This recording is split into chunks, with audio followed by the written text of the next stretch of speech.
So hello guys, welcome to this video में। इस video में आज बताने जा रहा हूँ। मैं इस वीडियो में करने वाला हूँ class 11 chemistry chapter 3 classification of elements and periodicity in properties.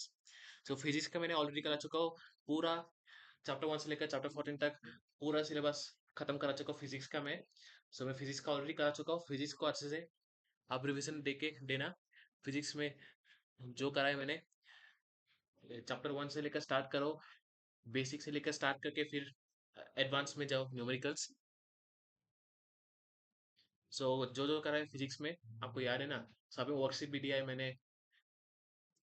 जो मैंने फिजिक्स का फिजिक्स का तो मैं खत्म कर चुका हूँ मैं। आपको कराना केमिस्ट्री आज करने वाला चैप्टर 3 इंट्रोडक्शन। सो पीरियोडिक टेबल में कितना एलिमेंट्स है? 118 एलिमेंट्स। पीरियोडिक टेबल क्या करता है? एटॉमिक, वो एलिमेंट्स को अरेंज करता है एटॉमिक नंबर के हिसाब से। Modern periodic law, the physical and chemical properties of elements are periodic functions of the atomic number. Modern periodic table features क्या है? 7 periods, horizontal rows, 18 groups, vertical column, total elements क्या है? 118। ये सब 7 periods और 18 ग्रुप्स सब में ये दोनों मिला के होता है 180 एलिमेंट्स टोटल। सो ये 7 पीरियड्स और 18 ग्रुप्स मिला के टोटल होता है 118 एलिमेंट्स। हॉरिजॉन्टल रोज को पीरियड्स बोलता है, वर्टिकल कॉलम्स को ग्रुप्स बोलता है। क्लासिफिकेशन जब देखे तो क्या है? एस ब्लॉक में क्या कितना ग्रुप्स है? ग्रुप्स 1 से लेकर 2 तक है। बी ब्लॉक में क्या है? ग्रुप्स 13 से लेकर 18 तक है। डी ब्लॉक में क्या है? ग्रुप 3 से लेकर 12 तक है। और इस डी ब्लॉक को ट्रांजिशन एलिमेंट कहा जाता है। एफ ब्लॉक क्या होता है? लैंथेनाइज और एक्टिनाइज। एफ ब्लॉक्स को कहा जाता है inner transition elements. Long form of periodic table. Period number क्या होता है? Indication number of electron shells. देखो एग्जांपल दिया हुआ है यहाँ पे। ग्रुप नंबर क्या है? Elements in the same group have similar valence shell configurations. Example क्या है? ग्रुप 1। एल क्या है? देखो यहाँ पे एग्जांपल दिया हुआ है, सभी के पास एक वैलेंस इलेक्ट्रॉन है। मतलब इस एग्जांपल में देख रहे हो। टाइप्स ऑफ एलिमेंट्स क्या है? Representative elements groups 1 2 and groups 1 से 2 एंड 13 से 18। ट्रांजिशन एलिमेंट्स ग्रुप 3 से 12 पार्शियली फिल्ड दिया हुआ है। Example FeCuZn। Inner transition elements lanthanides 58 to 71, actinides 90 to 103, located separately at a bond order periodic table. Periodic properties. Properties that regularly change regularly across a period and down and group. Important periodic properties: atomic radius, ionic radius, ionization, enthalpy, electron gain, enthalpy, electronegativity, valency, metallic and non-metallic character. यहाँ पे क्या है? Atomic periodic trends, periodic properties, atomic radius, ionic radius, ionization, enthalpy, ये सब ये सब क्या है? पीरियोडिक प्रॉपर्टीज में आता है। Period properties change regularly across the period and down a group.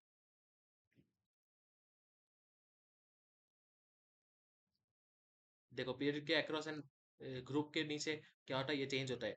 ये 7 प्रॉपर्टीज बहुत इंपॉर्टेंट है पीरियोडिक ट्रेंड के लिए। याद रखना है आपको ये 7 पॉइंट। 1 मार्क के लिए भी पूछा जा सकता है या 2 मार्क के लिए भी। ये 1 या 2 मार्क के लिए तो जरूर पूछेगा एग्जाम में। ठीक है? या फिर मुझे तो लग रहा है 3 मार्क्स के लिए भी पूछ सकता है। लेकिन 4 मार्क्स या 5 मार्क्स के लिए पूछेगा थोड़ा तो एक्सप्लेन करना पड़ेगा इसे। सिर्फ ये 7 पॉइंट इंग्लिश होगा। मैं बता देता हूँ। अगर 4 मार्क्स या 5 मार्क्स के लिए क्वेश्चन पूछेगा तो पहले ये 7 पॉइंट लिख लो, फिर ईच पॉइंट को एक्सप्लेन करो। तो एग्जांपल से एग्जांपल के तौर पे और कुछ ये, अगर 4 मार्क्स से 5 मार्क्स पूछेगा तो ईच 7 पॉइंट को ईच 7 पॉइंट को लिख के ईच 7 पॉइंट को डेफिनेशन के रूप में लिखना है। एटॉमिक रेडियस लिख के इसको डिफाइन करना है एटॉमिक रेडियस को लिख के। लेकिन अगर सिर्फ 3 मार्क्स 2 मार्क्स या 1 मार्क के लिए पूछेगा तब तो सिर्फ atomic radius, ionic radius directly ये सब लिखने से काफी चल जाएगा। क्योंकि एटॉमिक रेडियस कोलोन देके डिफाइनिंग एटॉमिक रेडियस ये करने की जरूरत नहीं है। क्योंकि ये अगर 3 मार्क्स 2 मार्क्स या 1 मार्क्स के लिए पूछेगा तो इतना से लिख के आ सकते हो। Atomic radius, distance from nucleus to the outermost electron, trends across a period. क्या होता है? Decrease reason nuclear charge increases, electrons are pulled closer. और इसका एग्जांपल भी है यहाँ पे। Trend down a group increases, reason new electron shells are added. Example भी है यहाँ पे। आयोनिक रेडियस, कैटायंस क्या होता है? Smaller than their atoms. Example. और रीजन भी दिया हुआ है। Loss of electron decreases, electron electron repulsion. Anions larger than their atoms. Example भी दिया हुआ है यहाँ पे। और रीजन क्या होता है? Gain of electron increases repulsion. तो ये याद रखना है ट्रेंड्स को। आयोनाइजेशन एंड एंट्रोपी क्या है, energy required to remove one electron from an isolated gas atom, example क्या है, ये भी दिया हुआ है। ट्रेंड एक्विजिशन पीरियड इंक्रीजेस क्या रीजन क्या होता है, stronger nuclear attraction, trend down group decreases क्या होता है reason, larger atomic size, factors affecting ionisation entropy, atomic size, nuclear charge, shielding effect, electronic configuration. ये 2 मार्क या 1 मार्क के लिए तो पूछा जा सकता है। 3 मार्क के लिए अगर पूछेगा थोड़ा तो इसे एक्सप्लेन करना पड़ेगा, थोड़ा तो इसे डेफिनेशन के रूप में लिखना पड़ेगा। 4 मार्क्स के लिए भी अगर पूछे तो इसे डेफिनेशन के रूप में लिखना पड़ेगा, अगर 5 मार्क के लिए पूछे तो डेफिनेशन के रूप में लिखना है, और साथ में एक extra extra extra point add करना है। ठीक है, मैं बताऊंगा कैसे करना है इसे। कमेंट सेक्शन में आप मुझे कमेंट सेक्शन में भी आप कमेंट सेक्शन में आप मुझे बताना अगर आपको डाउट है, तो मैं आपको क्लियर कर दूंगा डाउट। एक्सेप्शंस क्या है, बी ग्रेटर देन बी, ये सब एन ग्रेटर देन, इसका रीजन भी दिया हुआ है। और इसको भी अच्छे से करके जाना, ये बहुत इंपॉर्टेंट है, जो करा रहा हूँ। ये अगर कर लोगे तो आइडिया मिल जाएगा एग्जाम करने का। और मैं एक चीज बताता हूँ, जिसको अगर कुछ नहीं आता है, जिसने अगर कुछ नहीं पढ़ा, स्टडी नहीं किया, तो इधर से पढ़ के जाओ, स्टडी करो, एनफ हो जाएगा। क्योंकि अगर इधर से पढ़ोगे, अगर एक बार अगर इधर से पढ़ लिया, तो एक बार एनसीईआरटी खोल के एनसीईआरटी एग्जाम एक्सरसाइज और एनसीईआरटी एग्जाम्पल को सॉल्व करो, फिर थोड़ा आइडिया मिल जाएगा करने का। फिर यहाँ से जब पढ़ोगे, तो एग्जाम में आपको, एग्जाम में जब आप करने जाओगे, अगर कोई भी घुमा फिरा के भी क्वेश्चन आएगा, या अगर कोई भी सबसे बहुत ज्यादा मुश्किल क्वेश्चन आएगा, अगर आपको एकदम से भी नहीं आता है, तो आप थोड़ा रिलेवेंट पॉइंट्स लिख के आना, तो मार्क्स दे देगा। अगर मानो 5 मार्क्स का क्वेश्चन है, तो अगर आपको कुछ नहीं आता है, तो आपको आपको सिर्फ आप सिर्फ रिलेवेंट कुछ लिख के आओ, तो मार्क्स दे देगा। 5 में से 2 मार्क्स या 1 मार्क्स या हाफ मार्क्स भी दे देगा। देखो, फिजिक्स, जब मैं फिजिक्स भी करा, फिजिक्स का वीडियो बनाया था, फिर वो फिजिक्स का वीडियो बनाया था, जैसे मोशन, काइनेटिक एनर्जी, ये सब बनाया था, ये सब। तो वो उस टाइम में भी आपको मैंने बार बार बताया कि एग्जाम में कुछ मत छोड़ के आना, क्योंकि at least writing something is better than not writing anything at all।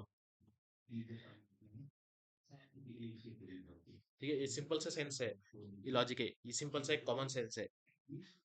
Electron gain enthalpy, electron affinity, electron energy release when an electron is added to an atom, the trend across the period becomes more negative, reason greater attraction for electrons, trend on a group generally becomes less negative, exceptions क्या, noble gas B, Mg, N, they are stable electronic configurations, electronegativity, ability of an atom to attract said electrons in a chemical bond। Fluorine एक सबसे ज्यादा most electronegative element है। आपको एक पता है फ्लोरोएंटिमोनिक acid, फ्लोरोएंटिमोनिक acid का तो जो है, वो उस फ्लोरोएंटिमोनिक एसिड जो है, उस वो सबसे ज्यादा स्ट्रॉन्गेस्ट एसिड है, क्योंकि क्योंकि एक रीजन तो ये है कि फ्लोरीन है, जिस जो उसमें तो वो तो एक उसमें तो फ्लोरीन रहता है, जो कि इलेक्ट्रोनेगेटिव एलिमेंट है। उसमें 6 एटम वाला फ्लोरीन है। फ्लोरोएंटिमोनिक एसिड का केमिकल फॉर्मूला है HSBF6। वो एंटीमोनी पेंटाफ्लोराइड और हाइड्रोजन फ्लोराइड से बनता है। हाइड्रोजन फ्लोराइड को हाइड्रोफ्लोरिक एसिड भी बोलता है, जो जिसका फॉर्मूला है, केमिकल फॉर्मूला HF। और एंटीमोनी पेंटाफ्लोराइड है SbF5।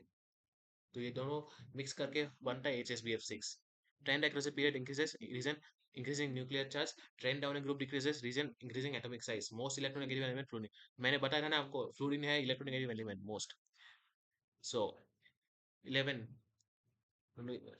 कुछ नहीं बोलना। हाँ, valency, combining capacity of an element across a period क्या होता है, 1 2 3 4 3 2 1 0। तो ये चलता रहता है साइकिल। एग्जांपल, ये भी दिया हुआ है यहाँ पे। Metallic character, ability to lose electrons across a period decreases होता है। atoms hold electrons more strongly, trains down a group increases at region क्या है, larger size makes electron loss easier। non-metallic character क्या, ability to gain electrons, trend across a period increases, trend down a group decreases, reactivity, metals across a period decreases, down a group increases, non-metals across a period increases, down a group decreases। यहाँ पे important ऐसे देखो, ये ये table आपको याद करना है। ये टेबल ये टेबल अगर याद करोगे, तो अगर कोई भी क्वेश्चन ट्रेंड से आएगा, तो आप इमीडिएटली आप आंसर कर पाओगे ये क्वेश्चन। 1 मार्क का क्वेश्चन के लिए भी आ सकता है, या 2 मार्क्स के लिए भी, 3 मार्क्स के लिए भी, 4 मार्क्स के लिए भी, 5 मार्क्स के लिए भी। अगर 5 मार्क्स का क्वेश्चन आएगा, तो आपको तो सिर्फ ये लिखने से काफी नहीं चलेगा, क्योंकि आपको इसे एक्सप्लेन भी कराना है। ठीक है, अगर एक्सप्लेनेशन आपको नहीं आता है, तो ये सिर्फ टेबल करके आओ, तो आपको कुछ मार्क्स मिल जाएगा। लेकिन एकदम से छोड़ के मत आना, ठीक है, बार बार मैं बता रहा हूँ। इंपॉर्टेंट एब्स्ट्रैक्शंस क्या है, एंथैल्पी के B greater than B and greater than O. Electron gain enthalpy, Cl has more negative electron Cl has more negative electron gain enthalpy than F. Noble gases have positive or nearly zero gain electron. Noble gases have positive or nearly zero electron gain enthalpy. Important definitions के exam points के view से. Periodic law. Properties of elements are periodic functions of atomic numbers, atomic radius, distance from nucleus to outermost cell, ionization enthalpy, energy required to remove the most loosely held electron, electron gain enthalpy, energy change when an electron is added to a gaseous atom, electronegativity, ability of an atom to attract bonding electrons, valency combining capacity of an atom. NCERT का important points है ये याद रखना है आपको ये भी 1 mark को क्वेश्चन के लिए भी अगर 2 मार्क के लिए भी पूछेगा तो आप ये इसमें से कुछ लिख के आना आप वहाँ पे तो आपको ऑन से भी बार बना के लेके आ सकते हो ठीक है तो मार्क्स दे देगा आपको quick revision 2 minutes recap modern periodic law क्या है properties just depend on atomic number 7 plus 8 groups ये भी जो जो दिया हुआ है ये क्विक रिवीजन अगर आप सब आपने सब ये पूरा चैप्टर खत्म किया ना तो आप तो यहाँ पे जो देख रहे हो ये क्विक रिवीजन वाला रिकैप वाला पॉइंट है ये सब आप ये सब आप यहाँ एक बार पढ़ पढ़ लो ये सब तो आपको ये चैप्टर भी पढ़ो और साथ में इसका क्विक रिकैप भी करो तो देखना कैसे आपको तो याद रहेगा सभी इंपॉर्टेंट पॉइंट्स यहाँ पे ठीक है तो आप नहीं भूलोगे डेली इसे प्रैक्टिस करना है ठीक है डेली इसमें जो जो इंपॉर्टेंट है प्रैक्टिस करना है और ये जो टेबल वाला ट्रेंड वाला टेबल तो वीडियो खत्म होता है यही से नेक्स्ट वीडियो में मिलेंगे ठीक है आई होप ये वीडियो आपको अच्छा लगा लाइक से सब्सक्राइब कमेंट जरूर करना ठीक है नेक्स्ट वीडियो में मिलेंगे ठीक है सो बाय